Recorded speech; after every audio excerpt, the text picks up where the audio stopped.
From Rectangle Health, this is the Modern Practice Podcast.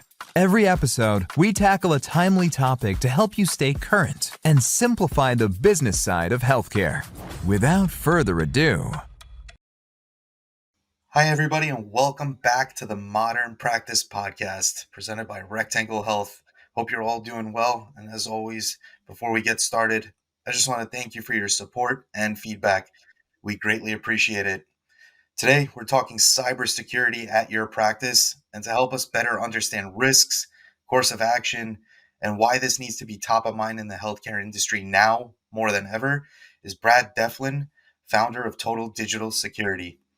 Brad has been operating his own cybersecurity company for 10 plus years now and brings a wealth of knowledge, but most importantly, will help break down what you need to know to protect your practice and patients in terms we can all understand. Brad, thanks so much for taking the time to join us. Good morning, Gary. Happy to be with you today. Awesome. And before we dive in, Brad, I always want to give our audience a chance to learn more about you. Can you kind of take me through your career in cybersecurity and leading up to today, running your own company? Sure. I actually started the company about 10 years ago, as you mentioned.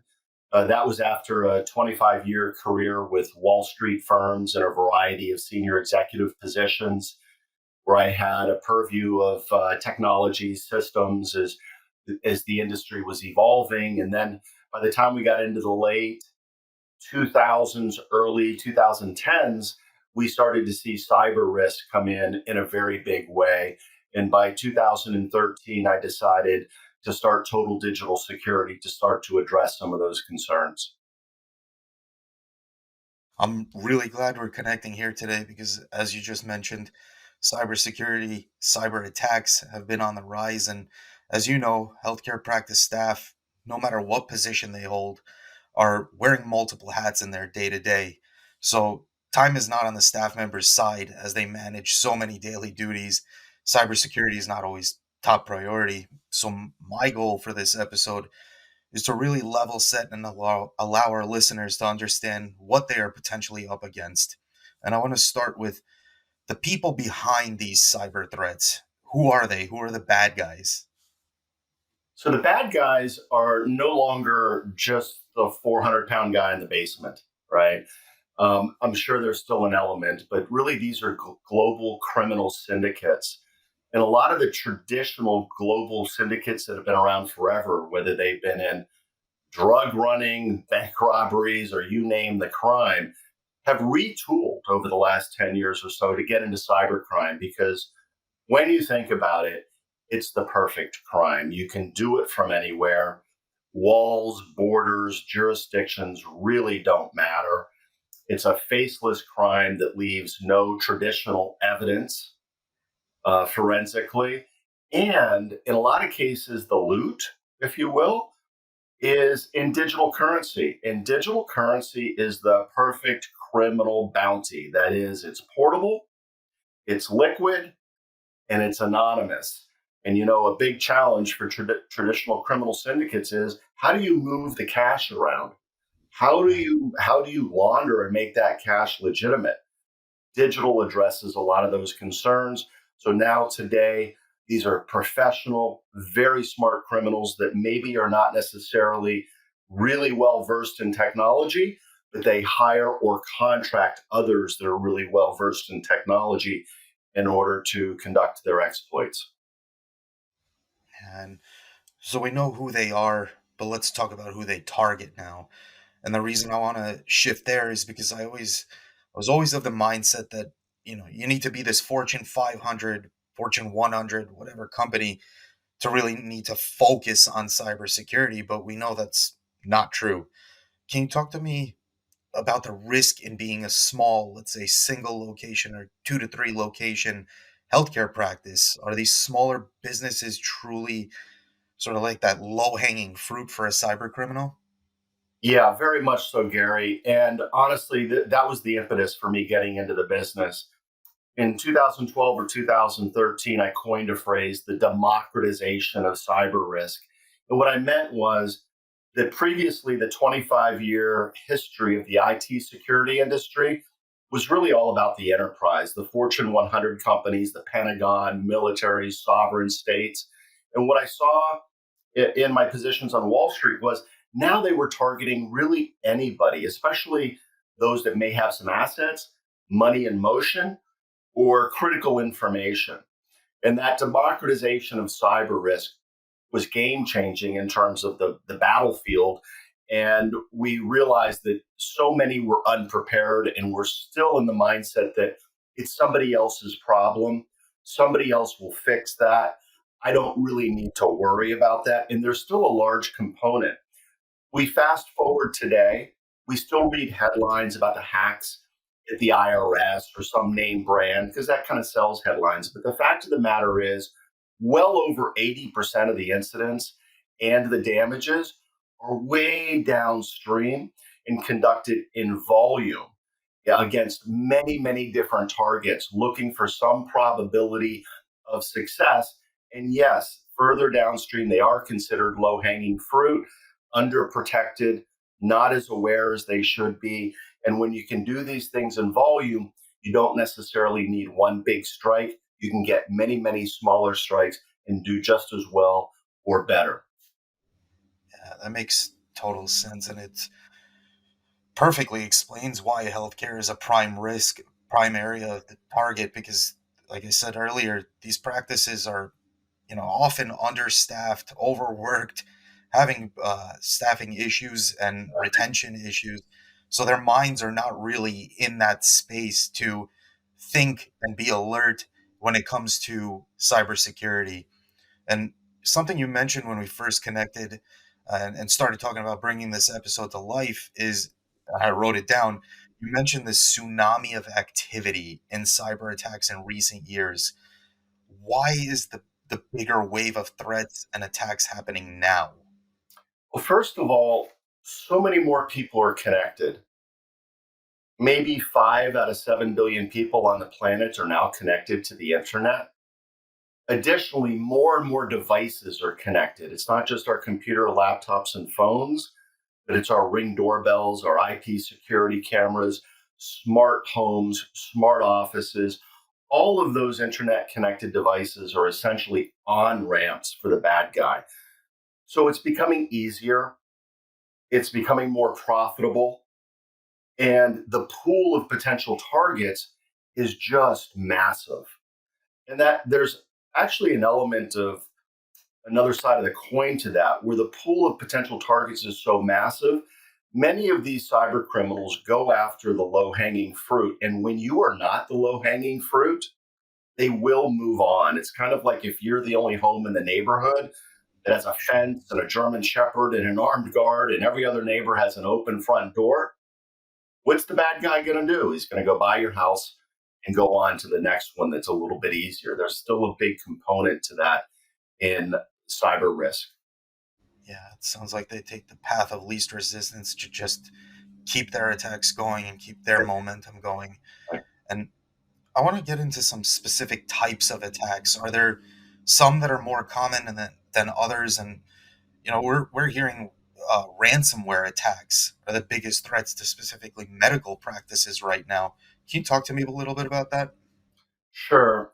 So ransomware, which is essentially the kidnapping of your information, call it patient information or medical records or things that are crucial to your practice and HIPAA compliance, and also patient loyalty for that matter, is very attractive. So kidnapping that for a ransom is a pretty big deal. But I think that whether it's ransomware or any other exploit, I really think what's important to understand is that the cyber criminal is targeting the human as much or more than targeting your technology because the human remains the weakest link. So whether it's ransomware or something else, more and more and more of these exploits start by fooling, misguiding a human that might be busy, trying to complete a task, answering to who they think might be their boss or a vendor or what have you.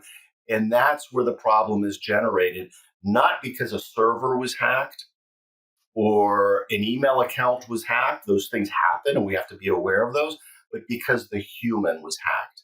And that's really what we need to focus on as much as anything else today in the industry. Yeah, and you have to take a look at the business side here. As a result of these types of attacks, what kind of impact do you see on any business, really, whether it be a healthcare practice or any other industry you help out?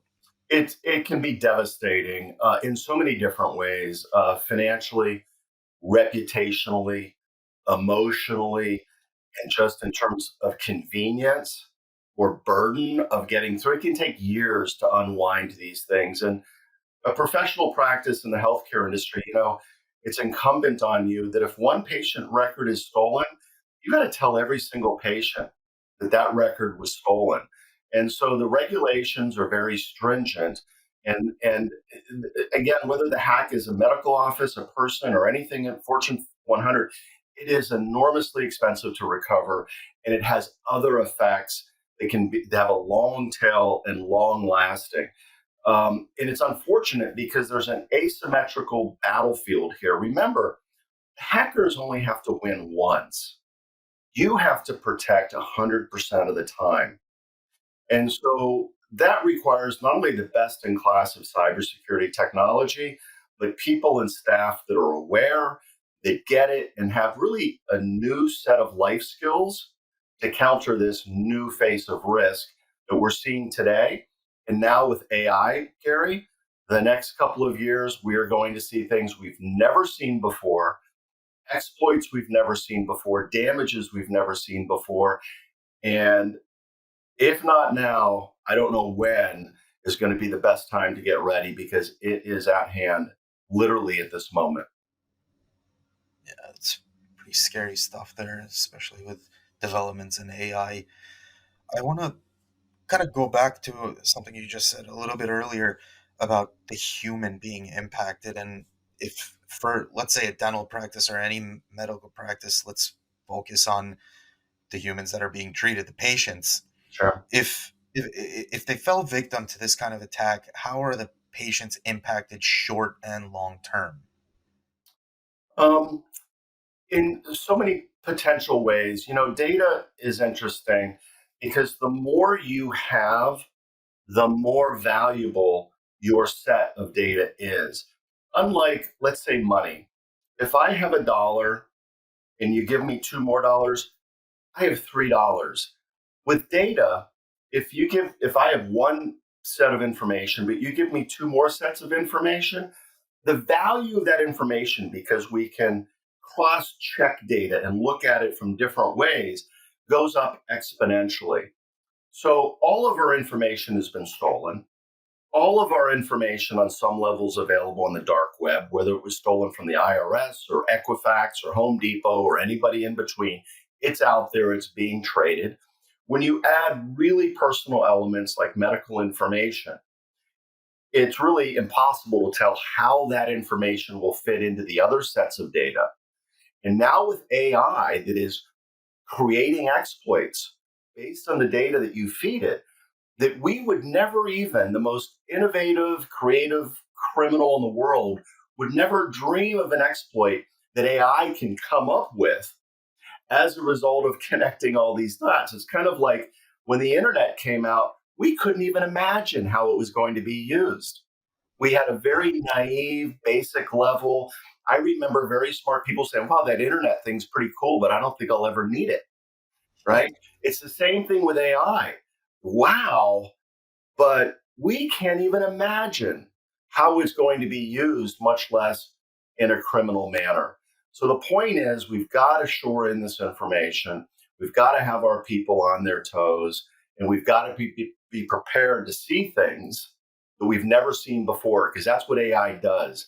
It muddies the waters between fact and fiction. So without some critical thinking skills and without resources to raise your hand, hey, is this real? What do we do about this, without knowing to pause? That can be dangerous in this day and age. Wow.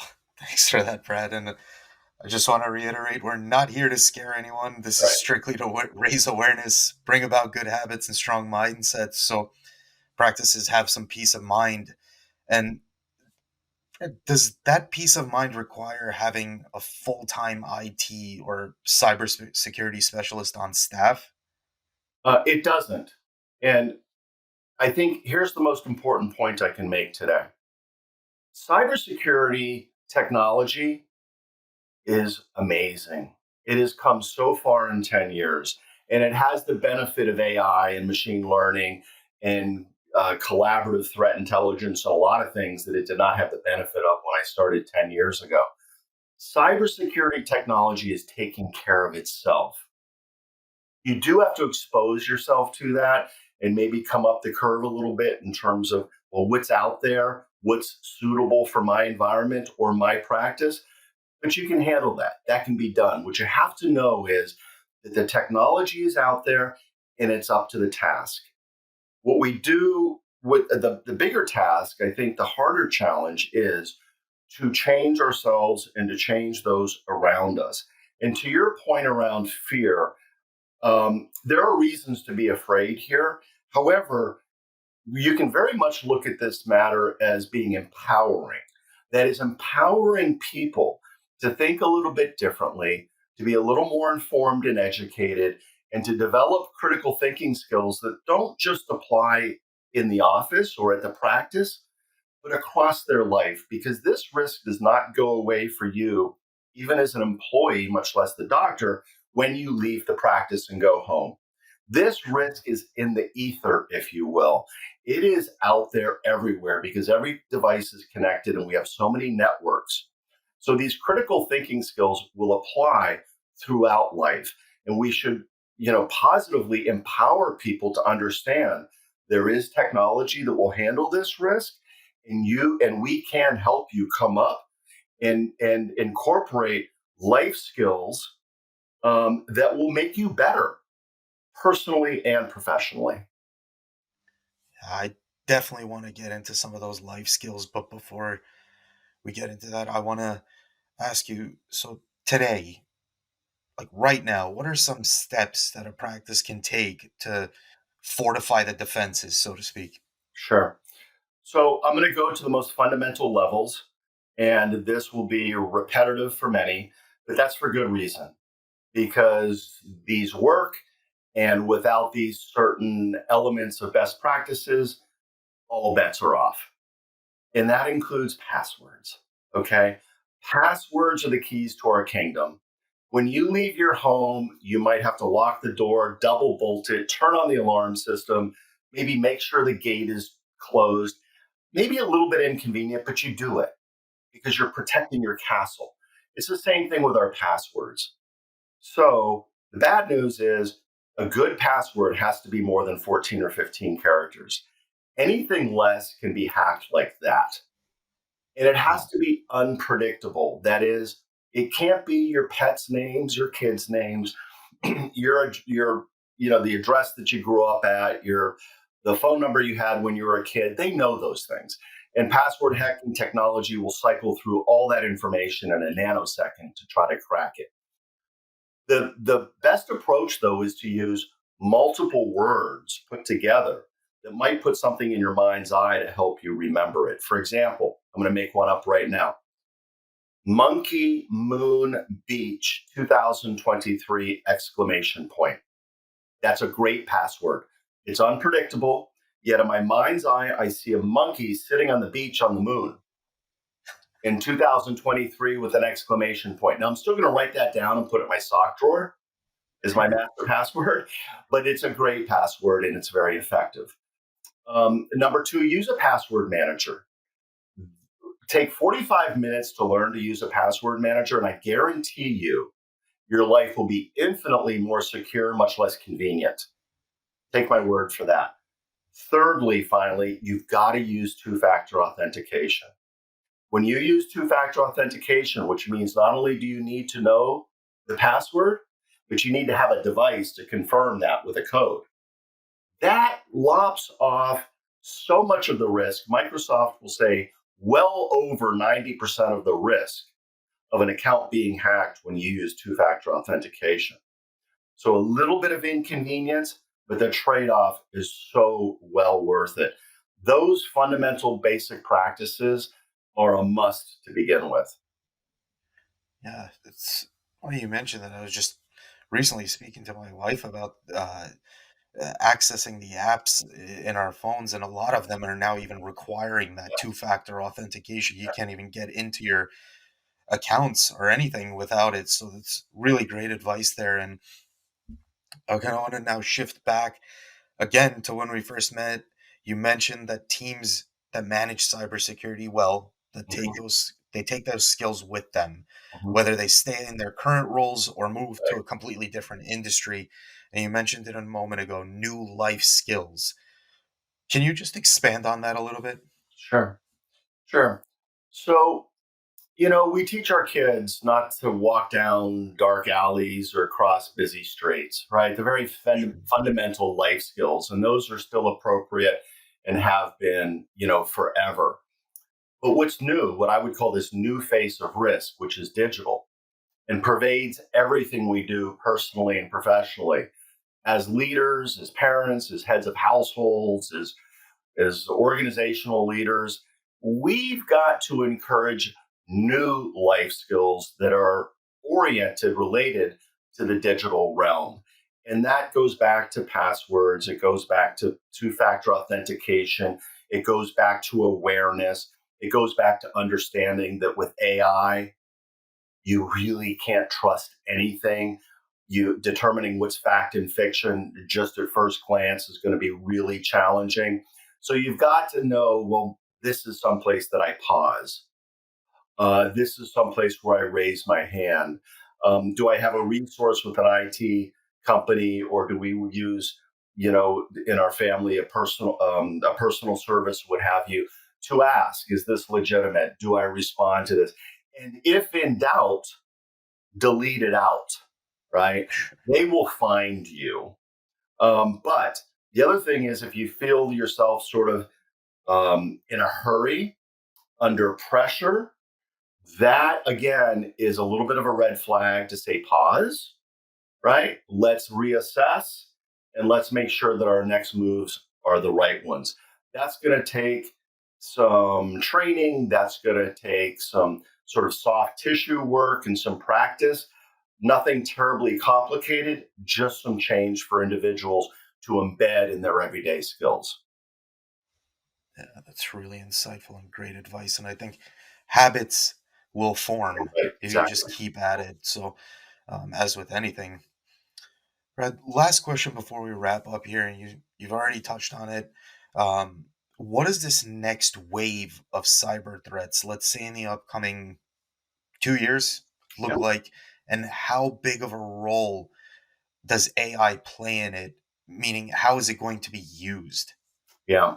So it is AI. That's the big, elephant in the room over the next couple of years. It stretches our imagination in terms of how will it be used, but you can summarize it as what's fact and what is fiction. Am I really talking to Gary right now, or is this a deep fake? Is that really his voice? Is that really his image?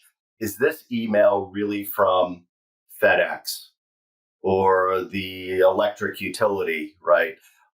Is this link really valid and going to do what the email purports it's going to do? Is this phone call I answer really the bank or my lawyer? Sure, sounds like my lawyer. That phone number is my lawyer's, right? You've got to double check these things because all of these elements are being masked and can be fake. And so if your lawyer calls you because you're moving some money for a real estate closing or something else, and it sounds like your lawyer and um, it's coming from the lawyer's phone number, you may want to say, okay, I got the information. Let me get back to you, and you call the lawyer back, or you authenticate in another way whatever that communication is. And again, these are part of the life skills and best practices that we're going to have to get used to. As you're saying that, I just thought to myself recently. I heard, um, an actress or a singer, her voice was redone by somebody else, and they created their own new song using her voice. Right. And it was exactly as you would hear it on the radio, and it's truly incredible what the power of AI is, Mhm. and we've only probably scratched the surface at this point. Exactly. It's only We going to get smarter, so we I just can't imagine what's coming we just next. saw a couple days ago, Tom Hanks is being used in a commercial. It's not really Tom Hanks. Sounds like Tom Hanks, not really him. We have a case, high net worth individual moving money from one of his Fidelity accounts, called his office and said, listen, I'm moving money from my Fidelity account. When Fidelity contacts you, go ahead and approve it. The office staff said, oh, that's my boss. I know his voice.